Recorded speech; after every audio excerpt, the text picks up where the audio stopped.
এয়া আকাশবাণী গুৱাহাটীৰ FM মহাবাহু আৰু প্ৰাগজ্যোতিষপুৰ। এতিয়া আগবঢ়োৱা হৈছে বিশিষ্ট সুৰকাৰ কণ্ঠশিল্পী ৰাজেন গোহাঁইৰ সৈতে সাক্ষাৎকাৰৰ দ্বিতীয় খণ্ড। সাক্ষাৎ গ্ৰহণ ইন্দ্ৰজিৎ দাসৰ।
ৰেঘা দিব লাগে যদি, এই গীতটিৰ বিষয়ে আমি যোৱা খণ্ডত কথা পাতি আছিলো। হয়, আৰু তাৰ পৰাই আপোনাৰ সংগীত জীৱনৰ পৰৱৰ্তী কথাখিনি আমি আৰম্ভ কৰিব বিচাৰিছো। আজিৰ খণ্ডটোত পুনৰবাৰ আপোনাক আদৰণি জনাইছো। বহুত বহুত ধন্যবাদ। মই খুব আনন্দিত হৈছো আকৌ যে এনেকে লগ পাম ভবাই নাছিলো। ৰেঘা দিব লাগে এই গানটো যেতিয়া কৰিছিলো, তাৰ পিছতো কিন্তু আৰু এটা গান মই দলিৰ কাৰণে কৰিছিলো। সেই গানটো লিখিছিল হেমন্ত দত্তই। হয়, সেই গানটো আছিলে আকাশৰ ৰংবোৰ সেন্দুৰীয়া হ'ল, দিনৰ সুৰুষ্টিও কেনি গুচি গ'ল, এন্ধাৰ নামিল লাহে লাহে, নিয়ৰ কণাবোৰ মানিক মুকুতা হৈ সৰিল, কুসুম পাহে পাহে লাহে লাহে। এই গানটো মানে মোৰ খুব ভাল লগা গান আৰু তাৰ সুৰটো ভাল হৈছে বুলিয়ে ভাবো, কিয় আন দহেও মানে এই গানটো খুব ভাল পাইছিল। হয়, আৰু এই অনুষ্ঠানটো প্ৰচাৰ কৰাৰ পাছত আমি যেতিয়া আমাৰ অল ইণ্ডিয়া ৰেডিঅ' ফেচবুক পেজত আমি অনুষ্ঠানটো আপলোড কৰিছো, ইউটিউবত দিছো, তাৰ পিছত আমালৈও শ্ৰোতাৰ অনুৰোধ আহিছে এই গীতটিৰ বিষয়ে। গতিকে গীতটি যদি আজি আপুনি অলপ গাই শুনাই তেতিয়া ভাল লাগিব। অকমান গাই দিছো আৰু। আকাশৰ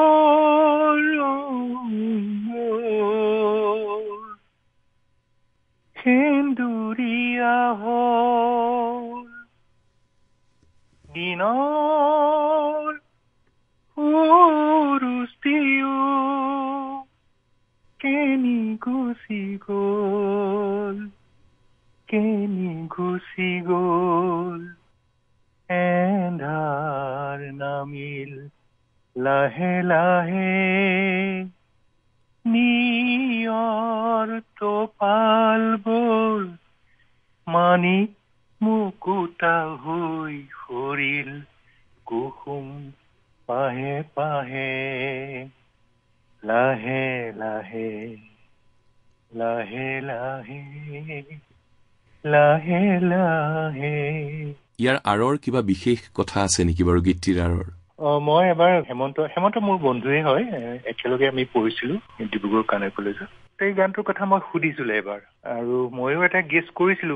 এনে এটা মোৰ ভাৱ এটা হৈছিল যেন গোটেই জীৱনটোক লৈ লিখিছে নেকি। তাৰপিছত মই এদিন কলো হেমন্তক ফুনু বুলি কওঁ আৰু ঘৰুৱা নাম। বোলো ফুনু, তই জীৱনটোক লৈ পেলাই গানটো লিখিলি নেকি বাৰু?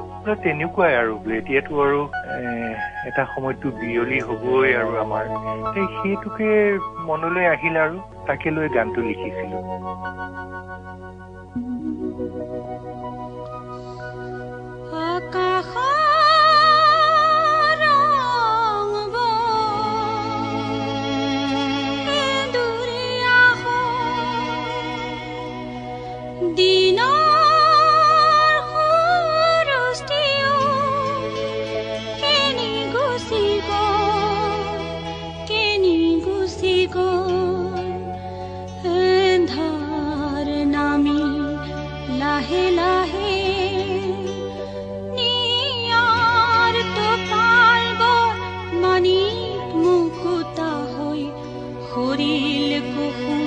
পাহে পাহে লাহে লাহে লাহে লাহে লাহে লাহে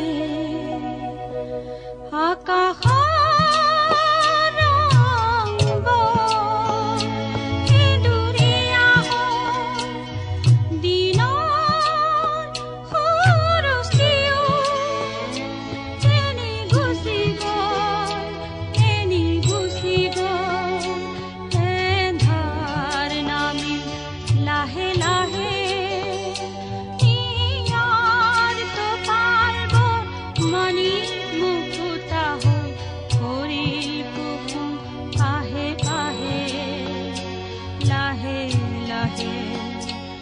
লাহে লাহে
লাহে লাহে লাহে লাহে আকাশ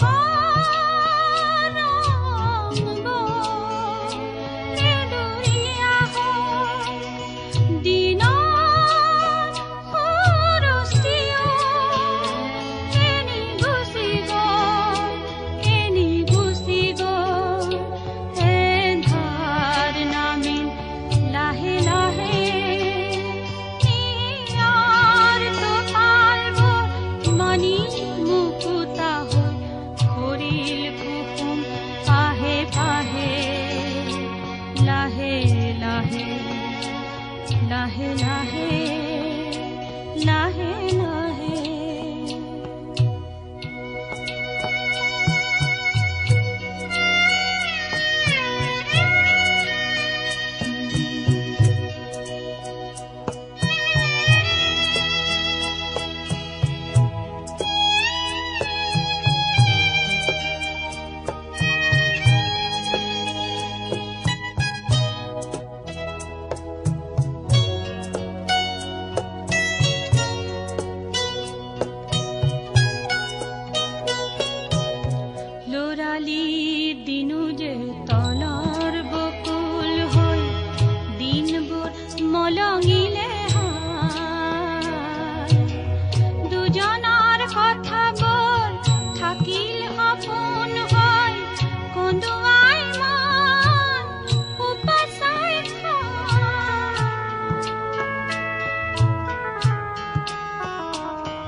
ডিব্ৰুগড় আকাশবাণীত বহুতো শিল্পীয়ে সংগীত জীৱন আৰম্ভ কৰিছে হয় আৰু তেনেকুৱা শিল্পীৰ উত্থান আপোনালোকে দেখিছে দেখিছো সেই বিষয়ে জানিব বিচাৰিছো কেইগৰাকীমান বিশেষ শিল্পী যি কেইগৰাকীৰ সংগীত জীৱন আৰম্ভ হৈছে সেই সময়ত প্ৰথমতে আৰম্ভণিতে ডলি ঘোষ সাধ্য আছিলে মন্দিৰা শৰ্মা আছিলে এতিয়া মন্দিৰা শৰ্মা লাহিৰী হ'ল মমতা শৰ্মা আছিলে তাৰোপৰি শান্তনা বৰুৱা যদিও ইয়াত আছিলে তথাপিও শান্তনা বৰুৱা কিন্তু অৰিজিনেলি গুৱাহাটীৰে আছিলে তেনেকৈ ইয়াত আৰু ৰঞ্জনা চৌধুৰী আছিলে মধুমতী গোস্বামী আছিলে ব্ৰজেন পাঠক উমেশ গগৈ বিজন দত্ত অৱশ্যে গুৱাহাটীৰে আছিলে এনেকৈ বহুতো আছিলে তাৰ ভিতৰতে মমতা শৰ্মাৰ কাৰণে মই এটা গান কৰিছো সেই গানটো আছিলে গণেশ গগৈ সেই গানটো কিন্তু মোৰ খুব ভাল লাগে এতিয়াও ভাল লাগে সেই গানটো আছিলে সুখৰে মালতী পাহি দুখতে মৰহি গল সপোনৰ মধুপুৰী পোৱাতে নোহোৱা হ'ল সেই গানটো মোৰ জীৱনৰ মানে মই যিমানখিনি গানৰ সুৰ কৰিলো সেই সুৰ কৰাৰ ভিতৰত ইও এটা সেই গীতটো অলপ শুনিব পাৰিলে এই গানটো এনেকুৱা ধৰণৰ আছিলে সুখৰে মালতী পাহি দুখতে মৰহি গল সপোনৰ মধুপুৰী পোৱাতে নোহোৱা হ'ল সুখৰে মালতী পাহি দুখতে মৰহি গল সপোনৰ মধুপুৰী পোৱাতে নোহোৱা হ'ল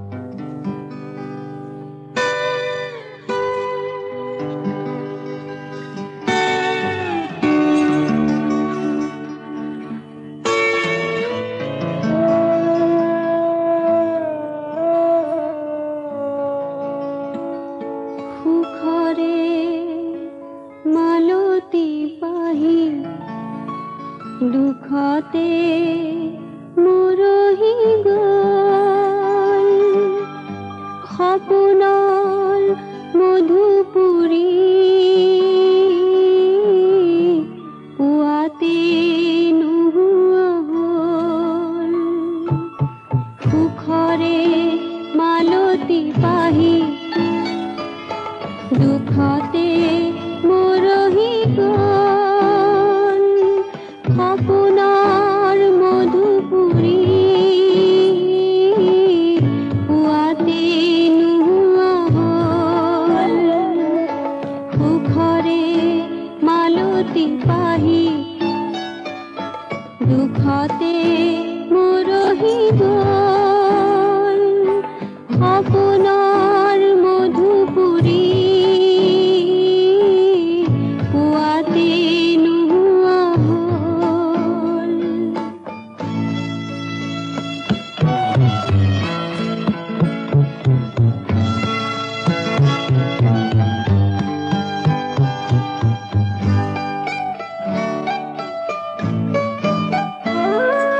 চিকুনি কুহিতি মেলি মলয়তে ঢৌ খেলি আশাৰ আকাশীলতা নিৰাশতে জহি গল চিকুনি কুহিতি মেলি মলয়তে ঢৌ খেলি আশাৰ আকাশীলতা নিৰাশতে জহি গল সুখৰে মালতী পাহি দুখতে মৰহি গল সপোনৰ মধুপুৰী পোৱাতে নোহোৱা হ'ল সুখৰে মালতী পাহি দুখতে মৰহি গল সপোনৰ মধুপুৰী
মালতী পাহি দুখতে মৰহি গ'ল সপোনৰ মধুপুৰী পুৱাতে নোহোৱা হ'ল সুখৰে মালতী পাহি দুখতে মৰহি গ'ল সপোনৰ মধুপুৰী পুৱাতে নোহোৱা হ'ল। এই গীতটো কিন্তু পাছলৈ মঞ্জুমালা শৰ্মা এতিয়া গুৱাহাটীতে থাকে, যোৰহাটৰ ছোৱালী আছিলে, আমাৰ আকাশবাণী ডিব্ৰুগড়ৰে শিল্পী আছিলে। তাই শেহতীয়াকৈ এইটো বাণীবদ্ধ কৰিছিলে আৰু CD এখন উলিয়াইছিলে এই গানটো। আৰু এই গীতটি আকাশবাণী গুৱাহাটী যোগেও প্ৰচাৰ হৈছিল আৰু এই গীতটি শ্ৰোতাসকলে ভাল পোৱা এটি গীত।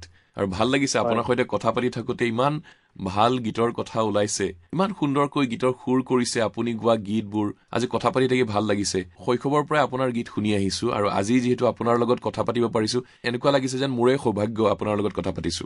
নাই সেয়া মোৰো সৌভাগ্য, কাৰণ আজিকালি এনেকুৱা লাগে যেন আমি যিখিনি সুৰ কৰিছিলো সেইবিলাক যেন মানুহে ভাল নাপাব, আমি যেন আউটডেটেড হৈ গলো, তেনেকুৱা এটা ভাৱ মনলৈ আহে। কিন্তু আজি মানে আপোনালোকে এনেকৈ মোৰ বিচাৰিছে, তাৰ কাৰণে মই খুব সুখ অনুভৱ কৰিছো। আচলতে প্ৰকৃততে খুব সুখ অনুভৱ কৰিছো যে আজিও যে বিচাৰে আপোনালোকে, তাতকৈ আৰু মোৰ বাবে একোৱে আনন্দৰ কথা হ'ব নোৱাৰে। আমাৰো ভাল লাগিছে আপোনাৰ সৈতে কথা পাতি থাকি। আপোনাৰ এটি অতি ভাল লগা গীত আছিল মাছ মাছ। এই গীতটি আচলতে আমাৰ সকলোৰে ভাল লাগে। এই গীতটিৰ কথা জানিব বিচাৰিছো আপোনাৰ। এই গীতটিৰ কাহিনী এটা আছে। তাৰমানে মই আৰু চাদুলা, মোৰ লগৰ, আমি সেই ওচৰতে থকা বজাৰ এখনলৈ যাওঁ, মাছ কিনিবৰ কাৰণে যাওঁ। তাত সেই গাঁৱৰ পৰা এজন মানুহ আহে মাছ বিক্ৰী কৰিবৰ কাৰণে। সেই মানুহজনে কিন্তু মাছখিনি কিনি আনি পেলাই ডাকত লয়, তাত আৰু ডাকত লোৱা বুলি কয়, ডাকত লৈ পেলাই ইয়াত বিক্ৰী কৰিবলৈ আহে। তেতিয়া আমি এই কিছুদিন যোৱাৰ পিছত এনেকে অলপ ঘনিষ্ঠতা হৈ গ'ল মানুহজনৰ লগত। তেতিয়া মানুহজনৰ পৰা আমি কিছুমান কথা সুধো আৰু মানুহজনক সুধো। তেতিয়া কয় যে আমাৰ বৰ দুৰৱস্থা, আমাৰ না বিল আছে, না এখন জাল আছে মাছ মাৰিবলৈ, একোৱে নাই। আমি আৰু সেই ডাকত আৰু কিনো আৰু তাকে কিনি আনি আৰু এনেকে মাছ বিক্ৰী কৰিবলৈ আহি যি দুটা পইচা পাওঁ তাৰে ঘৰখন চলাওঁ। বৰ দুখৰ জীৱন মানে। তেতিয়াই সেই কথাখিনিকে লৈ পেলাই মোৰ বন্ধু চাদুল্লাই এই গীতটো লিখিছিলে আৰু সুৰ কৰিছিলে। আৰু মই এই গীতটি আমাৰ যিটো গীতৰ শৰাই ৰেডিঅ'ৰ কাৰণে কৰা হয়, গীতৰ শৰাইত গাইছিলো আকাশবাণী ডিব্ৰুগড়ত।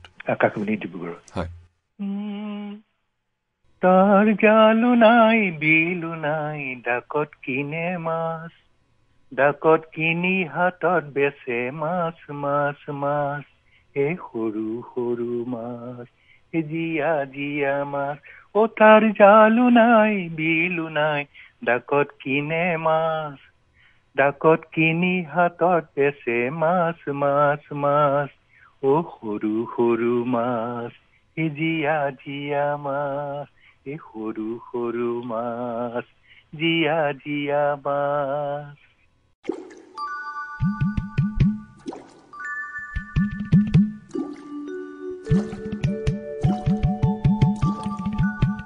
Heya na heya na heya na heya, heya na heya na heya na heya.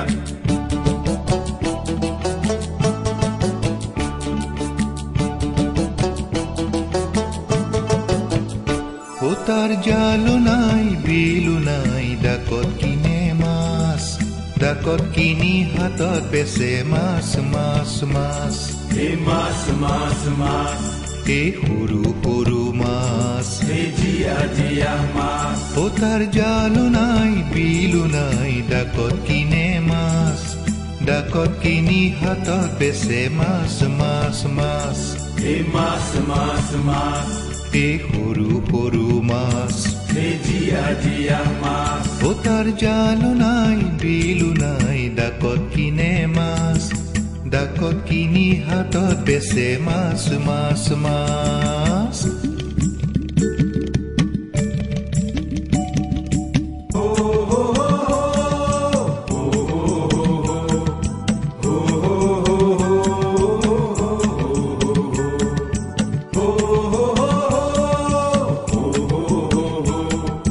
Oh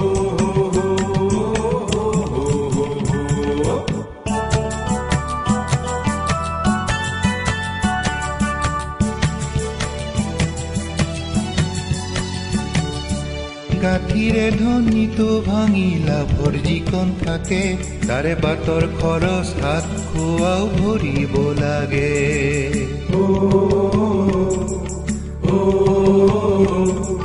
গাঁঠিৰে ধনীটো ভাঙি লাভৰ যিকণ থাকে তাৰে বাটৰ খৰচ হাত খোৱাও ভৰিব লাগে লোন তেল কিনিবলৈ জোৰে কোনো মতে লোন তেল কিনিবলৈ জোৰে কোনো মতে মানুহজনীৰ দুখ দেখি হিয়াখন পৰে তাৰ মানুহজনীৰ দুখ দেখি হিয়াখন পৰে তাই পিছে কথা বুজে ভাল পাই যে তাক নকৰে লাজ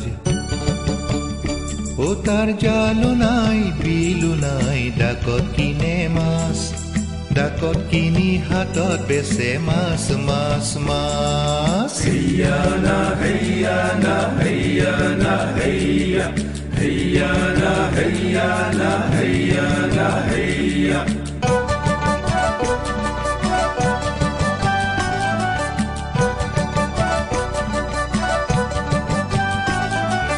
ৰৌবাহুলৈ নেমেলে মন জেপৰ কথা জানি মোৱা পুথি খুলি হনা সদায় আনে কিনি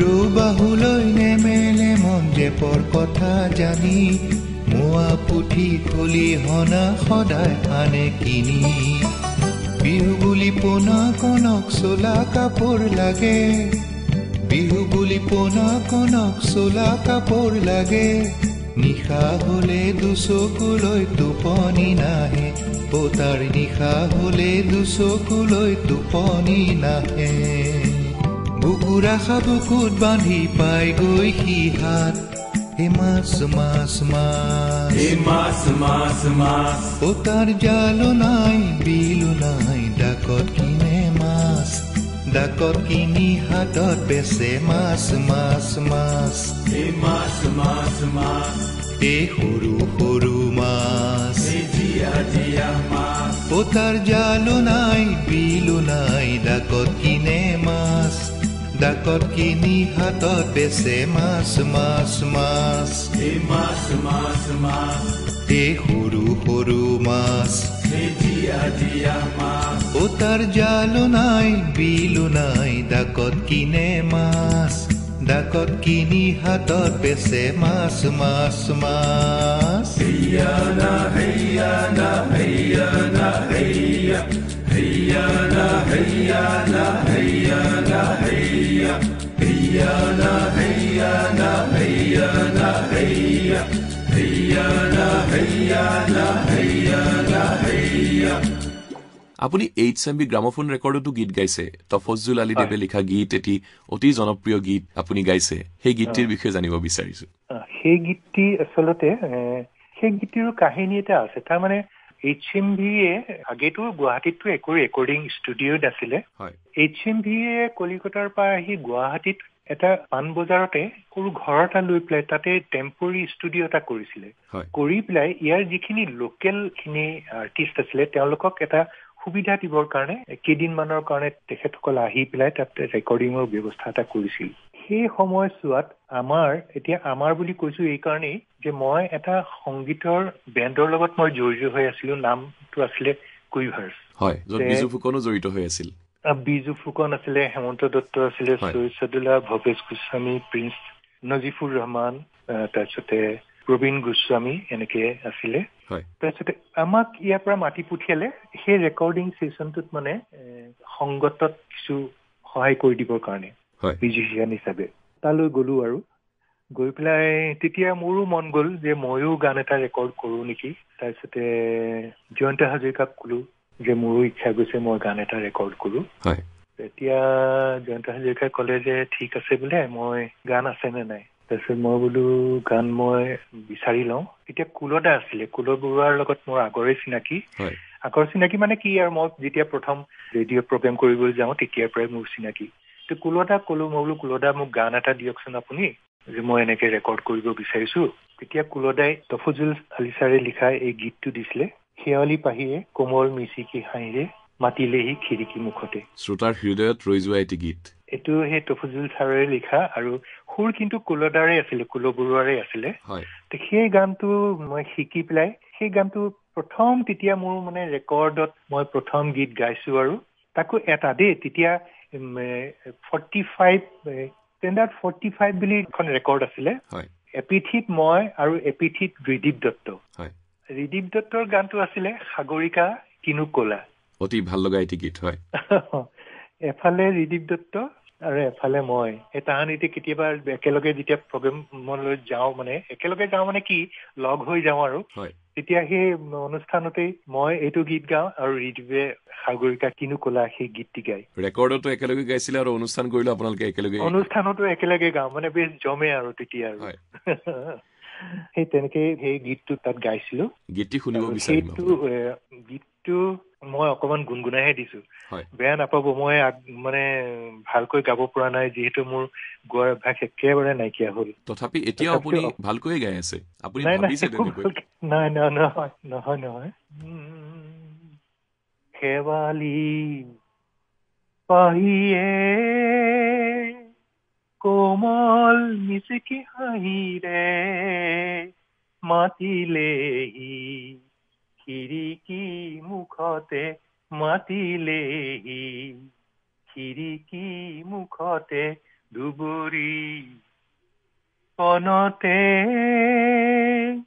নিয়ৰ মুকুতামণিয়ে হাঁহিলেহি শাৰদী পুৱাতে, হাঁহিলেহি শাৰদী পুৱাতে।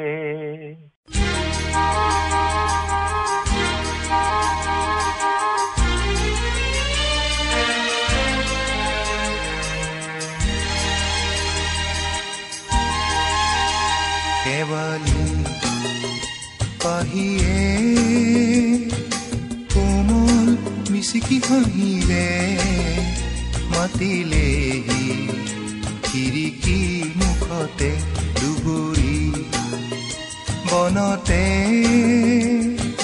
নিয়ৰ মুকুতামণিয়ে হাঁহিলেহি শাৰদী পুৱাতে, হাঁহিলেহি শাৰদী পুৱাতে।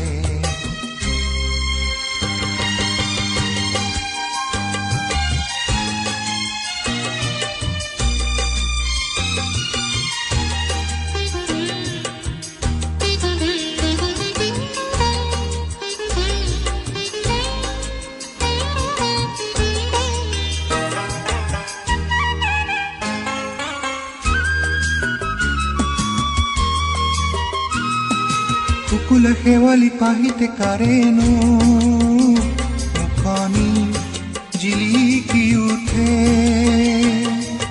ৰূপালী নিয়ৰৰ কণাতে লাৱনী চকুৰে চাৱনী ফুটে। কিয়নো আজি হঠাতে, কিয়নো আজি হঠাতে শেৱালি পাহিয়ে কোমল মিচিকি হাঁহিৰে মাতিলেহি খিৰিকী মুখতে, মাতিলেহি খিৰিকী মুখতে।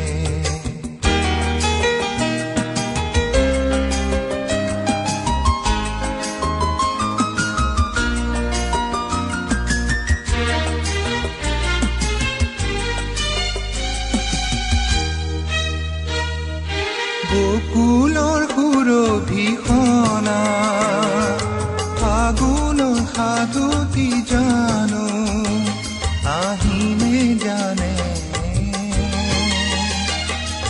নহলে বাৰে বাৰে শেৱালি সুবাসেৰে, নহলে বাৰে বাৰে শেৱালি সুবাসেৰে। কিয় সোঁৱৰণীয়ানে, কিয় সোঁৱৰণীয়ানে শেৱালি পাহিয়ে কোমল মিচিকি আহিলেহি খিৰিকী মুখতে দুবৰি বনতে নিয়ৰ মুকুটমণিয়ে আহিলেহি শাৰদী পুৱাতে আহিলেহি শাৰদী পুৱাতে শেৱালি পাহিয়ে। তফজুল আলীদেৱৰ গীতটি শুনিলো। আপোনাৰ কণ্ঠত আৰু এটি গীত শুনিব মন গৈছে। নৱকান্ত বৰুৱাদেৱৰ এটি বিখ্যাত কবিতা, আমি সকলোৱে ভাল পোৱা এটি কবিতা, বাৰিষাৰ ৰাতি মনত পৰেনে অৰুন্ধতী। সেই কবিতাটি আপুনি অতি সুন্দৰকৈ গীতৰ ৰূপত গাইছে। সেই গীতটিৰ বিষয়ে জানিব বিচাৰিছো। বাৰিষাৰ ৰাতি তোমাৰ কবি মনত পৰেনে অৰুন্ধতী। এই কবিতাটো সুৰ কৰিছিলে চৈয়দ চাদুলাই, মোৰ এই সহকৰ্মী আছিলে। আমি একেলগে চাকৰি কৰিছিলো আকাশবাণী ডিব্ৰুগড়ত। সেই গীতটি এনেকুৱা আছিলে, বাৰিষা ৰাতি তোমাৰ কবি মনত পৰেনে অৰুন্ধতী। বাৰিষা ৰাতি তোমাৰ কবি মনত পৰেনে অৰুন্ধতী। মনত পৰেনে অৰুন্ধতী।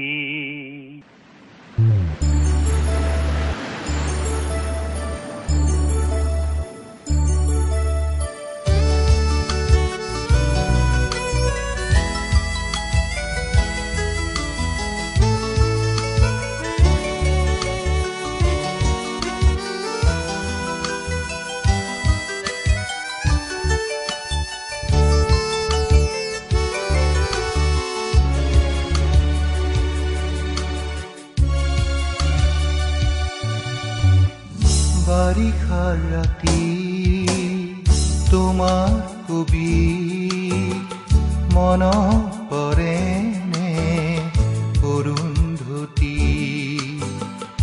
সেমেকা পোহৰে পাহৰাই দিয়া তোমাৰ খোপাৰ আবেলি আবেলি গোন্ধ মনত পৰেনে অৰুন্ধতী।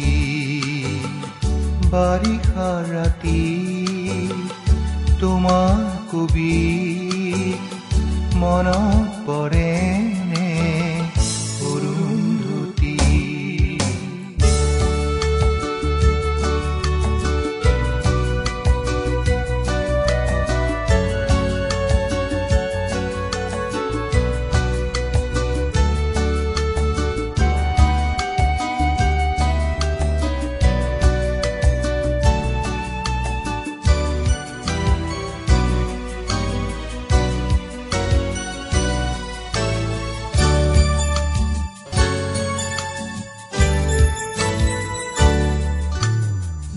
জোনাকে ডাৱৰে মৰমে বিষালে নুবুজা কবিতা আমাৰে মাজত ভগা সপোনৰ অতনু বাধা।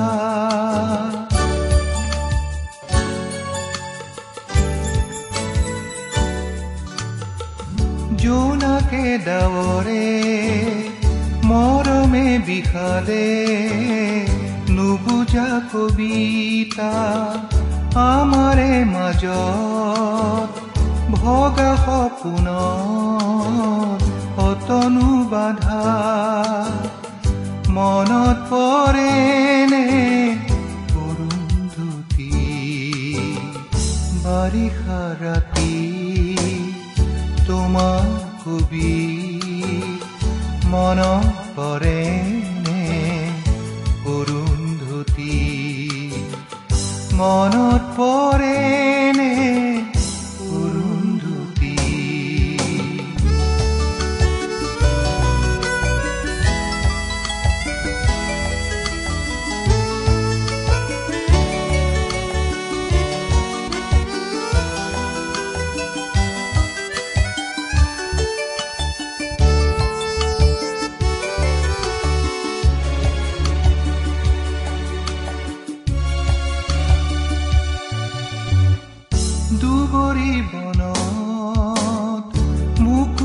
মণি অৰুন্ধতী চুলিৰ মেঘত লাহি আঙুলিৰ বহুতো জন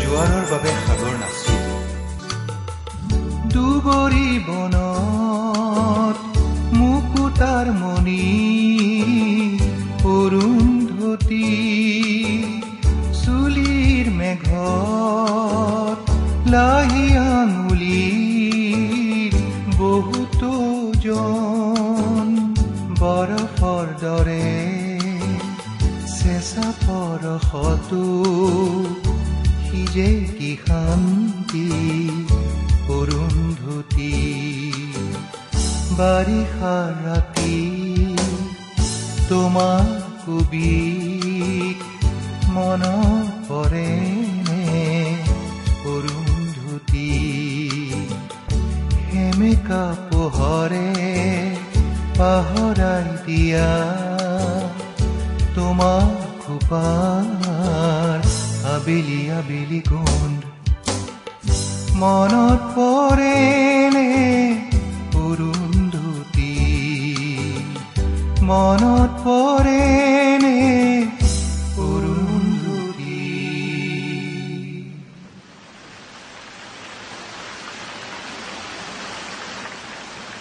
আপোনালোকে বহুতো শিল্পীক লগ পালে আপুনি নিজে বহু বছৰ ধৰি গীত পৰিবেশন কৰিছে আপুনি সুৰ কৰিছে বহুতো শিল্পীৰ উত্থান আপোনালোকে দেখিছে এতিয়াও আমি নতুন প্ৰজন্মৰ বহুতো শিল্পীক আমি দেখিবলৈ পাওঁ সংগীতৰ ক্ষেত্ৰখনত তেওঁলোকৰ চৰ্চা অব্যাহত ৰাখিছে আপুনি তেখেতসকলক কি ক'ব বিচাৰিব কি বিশেষ দিশ তেখেতসকলে মনত ৰখা উচিত এতিয়া যিসকল গায়ক গায়িকা ওলাইছে খুব টেলেণ্টেড কিন্তু খুব ভাল গায় আৰু সংগীতৰ খুব ভাল জ্ঞানো আছে তেখেতসকলৰ হয় কিন্তু এটা কথা দুখ লাগে তেখেতসকলে যিবিলাক গান তেওঁলোকে গায় আচলতে গাওঁতে সেই গানখিনি কথাখিনি তেখেতসকলে খুব এটা মন নকৰে নেকি গতিকে সেই কথাবিলাক যদি মন কৰি পেলাই গীতবিলাক যদি ল'লেহেঁতেন কেতিয়াবা এইবিলাক কথাৰ কাৰণে কেতিয়াবা সমালোচনাৰ পাত্ৰ হ'বলগীয়া হয় মই ভাবো তেনেকে অকণমান চিন্তা কৰি পেলাই যদি গীতবিলাক যদি তেখেতসকলে ল'লেহেঁতেন তেতিয়াহ'লে বোধকৰো এই সমালোচনাৰ পাত্ৰ হ'বলগীয়া নহ'লহেঁতেন গতিকে এই বিষয়ত যদি তেখেতসকল অকণমান যদি সজাগ হয় প্ৰথম কথা তেখেতসকলে নিজক সহায় কৰা হ'ব তাৰ উপৰি সমাজৰ প্ৰতি যিটো দায়বদ্ধতা আছে সেইটো তেওঁলোকৰ কিছু অৰিহণাও থাকিব তাৰোপৰি আমাৰ অসমীয়া সংস্কৃতিটোতো অতি সাংঘাতিক চহকী সংস্কৃতি গতিকে এনেকুৱা কিছুমান গানৰ কথা লৈ পেলাই আমি গান গাব নালাগে যে যিবিলাক কথা নেকি ভৱিষ্যতে যেতিয়া এই গানখিনি অতীত হৈ যাব যাতে তেতিয়া সেই ভৱিষ্যতে যাতে এই গানবিলাকৰটো সেই মানটোৱে যাতে আমাৰ অসমীয়া সংস্কৃতিটোক যাতে নিম্ন খাপৰ কৰি নেপেলায় সেইটো দিশৰ প্ৰতি তেখেতসকলে অকণমান মন দি পেলাইহে এই গীতবিলাক গাব লাগিব বা কথাবিলাক তেখেতসকলে চইচ কৰি ল'ব লাগিব মই তেখেতসকলৰ প্ৰতি এইটোৱেই মোৰ অনুৰোধ খুব ভাল গায় অতি সাংঘাতিক তেখেতসকল খুব জ্ঞানী গুণী শিল্পী হয় কিন্তু এই গীতৰ ক্ষেত্ৰত কিছু সজাগ হোৱাটো ভাল মই এইটোৱে ক'ম হয় আৰু আজি আমি কথা পাতিলো অনুষ্ঠান সামৰিব লাগিব বহুতো কথা ৰৈ গ'ল আচলতে কথা পাতিলো যদিও আমি গোটেইখিনি পাতিব নোৱাৰিলো আজি অনুষ্ঠানত আমি আশা কৰিছো যে যেতিয়া এই লকডাউন সম্পূৰ্ণৰূপে আঁতৰি যাব আৰু আমাৰ পৰিস্থিতি ভাললৈ আহিব এদিন আকাশবাণী গুৱাহাটীৰ ষ্টুডিঅ'ত আপোনাক লগ পাবলৈ বিচাৰিম নিশ্চয় লগ পাম মোৰো ইচ্ছা থাকিব তেনেকৈ লগ পাবলৈ এতিয়াতো আৰু বহুতখিনি বাধ্যবাধকতাৰ মাজেৰে এটা অনুষ্ঠান কৰিবলগীয়া হৈছে হয় আৰু এতিয়া বিদায় লোৱাৰ পূৰ্বে আপুনি শ্ৰোতাসকলক কি ক'বলৈ বিচাৰিব এটা কথা কিন্তু আমি যিমানেই যি নকওঁ লাগে শ্ৰোতাসকলক কিন্তু তেখেতসকলেই আমাৰ অনুপ্ৰেৰণাৰ উৎস গতিকে তেখেতসকলক বাদ দি পেলাই আমি কেতিয়াও কোনো এটা গানৰ সুৰো কৰিব নোৱাৰো কোনো এটা গান লিখিব নোৱাৰো কোনো এটা গান গাব নোৱাৰো গতিকে আমি সদায় এটা কথা লক্ষ্য ৰাখিব লাগিব যাতে আমি যি গাইছো যি লিখিছো যি সুৰ কৰিছো সেইখিনিয়ে যাতে শ্ৰোতাসকলক আমেজ দিব পাৰে আৰু শ্ৰোতাসকলৰো এটা দায়িত্ব আছে যে যাতে খুব সস্তীয়া বুলিয়ে কৈছো সস্তীয়া সংগীতক প্ৰাধান্য দি যিখিনি সংগীতৰ এটা ওজন আছে গভীৰতা আছে ঠিক তেনে গীতখিনিক যাতে তেখেতসকলে প্ৰাধান্য দিয়া মই তেখেতসকলৰ ওচৰত মোৰ এইটো অনুৰোধ থাকিব। হয়, আমি অনুষ্ঠান সামৰিব লাগিব। আমি আশা কৰিছো আপুনি কুশলে থাকক, আৰু যিহেতু আপুনি কৈছে যে চৰকাৰী যিটো নিৰ্দেশনা সেই হিচাপত আপুনি ঘৰৰ পৰা ওলাব নালাগে, তাৰ পৰা আমি ঠাৱৰ কৰিছো যে আপুনি 65ৰ ঊৰ্ধৰ এতিয়া। 65 নহয়, মই এতিয়া 72। এতিয়া আপোনাৰ 75 বছৰ হ'ল, গতিকে আপুনি ঘৰতে কুশলে থাকক সেয়াই কামনা কৰিছো। আৰু আপোনাৰ পৰা বিদায় ল'ব বিচাৰিছো এটি গীতেৰে, আপোনাৰ ভাল লগা এটি গীতেৰে। আপুনি শেষত কোনটো গীত গাই শুনাব? মোৰ আৰু এটা গীত আছিলে, সেইটো মোৰ বন্ধু সৈয়দ সাদুল্লাই লিখিছিলে, সুৰো তেখেতৰে হয়। গানটো আছিলে বেলি লহিয়ালে হাতো ভাঙিলে ঘৰলৈ বল বান্ধ ঘৰলৈ বল, বেহানি সামৰি ঘৰলৈ বল। সেই গীতটিকে মই অকমান শুনাই দিছো। এই গীতটিৰে আমি অনুষ্ঠানৰ পৰাও বিদায় লৈছো। বেলি লহিয়ালে হাতো ভাঙিলে ঘৰলৈ বল বান্ধ ঘৰলৈ বল, বেহানি সামৰি ঘৰলৈ বল, বেলি লহিয়ালে হাতো ভাঙিলে ঘৰলৈ বল বান্ধ ঘৰলৈ বল, বেহানি সামৰি ঘৰলৈ বল, বেহানি সামৰি ঘৰলৈ বল।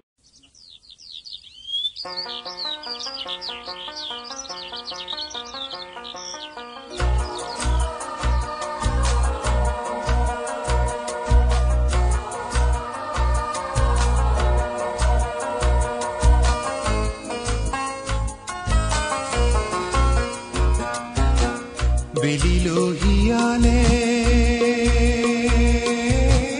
হাতো ভাগিলে ঘৰলৈ বল বান্ধ ঘৰলৈ বল, বেহানি সামৰি ঘৰলৈ বল, বেহানি সামৰি ঘৰলৈ বল, বেলি লহিয়ালে হাতো ভাগিলে ঘৰলৈ বল বান্ধ ঘৰলৈ বল, বেহানি সামৰি ঘৰলৈ বল, বেহানি সামৰি ঘৰলৈ বল।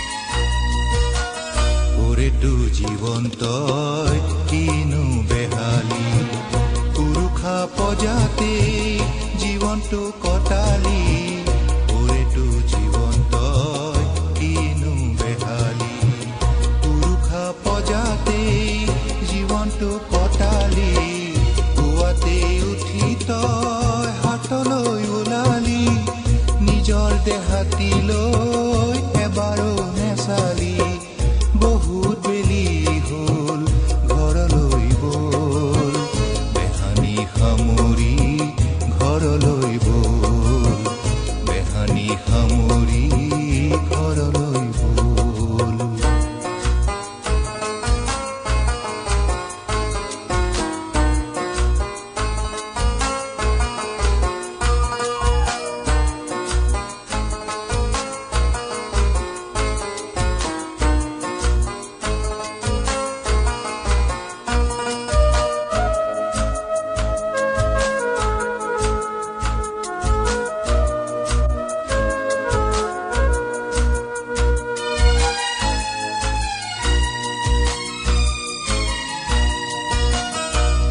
তোৰ জীৱন হ'ল জীৱনটো এই হাত, পুকাৰো লাভৰ ঘৰ নেপালী একো মাত, হাতে তোৰ জীৱন হ'ল জীৱনটো এই হাত, পুকাৰো লাভৰ ঘৰ নেপালী একো মাত, দুখুৰী বাইস্থলখন তোৰ বুকুৰে ধন, কোন নাতিৰ উদংগা তই নকৰ মন বহুত পেলি হ'ল ঘৰলৈ বল বেহানি সামৰি ঘৰলৈ বল বেহানি সামৰি ঘৰলৈ বল বেলিলো হিয়ালে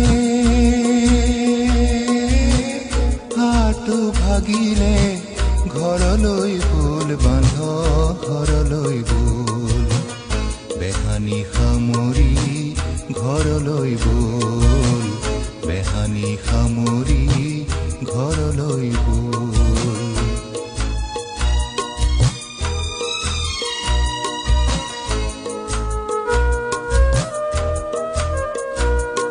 ইমান পৰে বিশিষ্ট সুৰকাৰ কণ্ঠশিল্পী ৰাজেন গোহাঁইৰ সৈতে হোৱা সাক্ষাৎকাৰৰ দ্বিতীয় তথা অন্তিম খণ্ডটি শুনিলে। সাক্ষাৎ গ্ৰহণ আৰু অনুষ্ঠানটিৰ প্ৰযোজনা আছিল ইন্দ্ৰজিৎ দাসৰ।